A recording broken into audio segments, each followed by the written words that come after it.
Audience mind set కొంచెం మారింది. అంటే ఇప్పుడు ఒక 'నాని' లాంటి ఒక యాక్టర్ నుంచి ఆ స్థాయి బ్లడీ యాక్షన్ అనేది ఎక్స్‌పెక్ట్ అంటే జనాలు ఎంజాయ్ చేయరేమో, చూడరేమో అనే సిట్యుయేషన్ మారిపోయి, ఆ సినిమాకు ఇప్పుడొచ్చిన ఓపెనింగ్స్ కానీ, కలెక్షన్స్ కానీ చూస్తే ఓకే జనాలు యాక్సెప్ట్ చేస్తున్నారు. అది ప్రీవియస్‌లీ 'మార్కో' సినిమాతో కూడా అది మలయాళం ఇండస్ట్రీ గాని, అదర్ ఇండస్ట్రీస్‌లో గాని ప్రూవ్ అయింది. సో ఇప్పుడు మీరు ఏదైనా కొత్తగా ట్రై చేయడానికి, లేదంటే ఈ type of bloody action movies గాని ట్రై చేయడానికి కొంచెం ఏమన్నా ఆసక్తి చూపించగలుగుతున్నారా? ఆ నమ్మకం వచ్చిందా? కాన్ఫిడెన్స్ అని పెరిగిందా దీంతో? ఎందుకంటే ఇప్పటిదాకా చేయలేదు మీరు. ఆ రేంజ్ హింసాత్మక చిత్రాలు అవన్నీ మీరు ఎప్పుడు కూడా. ఏమో నాకు కొంచెం అలాంటివి కొంచెం ఒక భయమే కొంచెం. అంటే అంటే పర్సనల్‌గా కూడా చూడరా అలాంటి సినిమాలు? నాకు కొంచెం చూడలేను బేసిక్‌గా. చూడలేనప్పుడు చేయటం కూడా భయమేనేమో.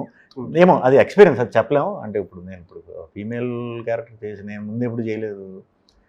బాగా చేశాను అన్నారు అందరూ. అలా ఏమో చేయగలుగుతానేమో కానీ ఇప్పుడైతే నా దగ్గర ఉన్న స్క్రిప్ట్‌లు అయితే అలాంటివి లేవు. రైట్ నౌ నాట్ ప్రిపేర్డ్ అనొచ్చు.